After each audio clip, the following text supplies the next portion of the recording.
क्यों मौला हुसैन ने कहा कि अब्बास चिराग जलाओ? उनसे क्यों कहा, कहाँ कहा, कब कहा? आखिरी रात थी, शहादत का जो दिन था उससे पहले की आखिरी रात। मौला हुसैन ने सबको इकट्ठा किया और सबको इकट्ठा करके कहा कि कोई जोर नहीं है, जो मेरा साथ छोड़कर जाना चाहे, जो जिंदा रहना चाहे। सबको पता था शहादत हो जानी है, इतने सारे सामने इतनी हजारों की तादाद है कि जो मेरा साथ देना चाहे वो दे सकता है और जो साथ छोड़कर जाना चाहे वो जा सकता है, मुझे कोई शिकायत नहीं है। और ये कहने के बाद चिराग बुझा दिया।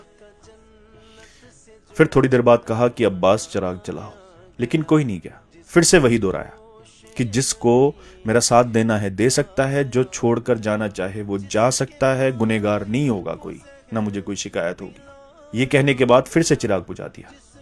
थोड़ी देर बाद फिर से कहा कि अब्बास चिराग जलाओ। चिराग जला, फिर से कोई नहीं गया।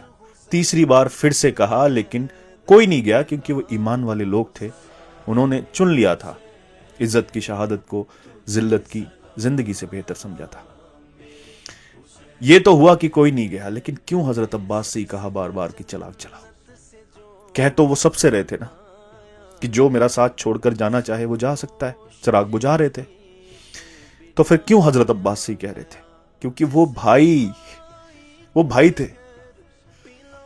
पता था उन्हें, हजरत हुसैन को, कि चिराग बुझाऊंगा तो कोई भी चाहे उठकर चला जाए, लेकिन मेरा भाई नहीं जाएगा, भाई यही रहेगा। और इसलिए उनसे कह रहे थे कि अब्बास चिराग जलाओ, क्योंकि उनको पता था कि भाई यही है और वो नहीं जा सकता।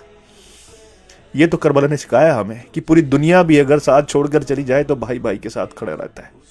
बर्बादी तो आज इसी नहीं है ना कि भाई भाई के साथ तो छोड़िए, भाई भाई के सामने, भाई भाई के खिलाफ खड़ा है। अरे ऐसे जंग के मैदानों में भी जहां पर मौत सर पर थी, वहां भी भाई भाई के साथ ऐसे फर्ज निभा रहा था, और हम यहाँ थोड़ी सी दौलत के लालच में भाइयों का गला तक काट देते हैं।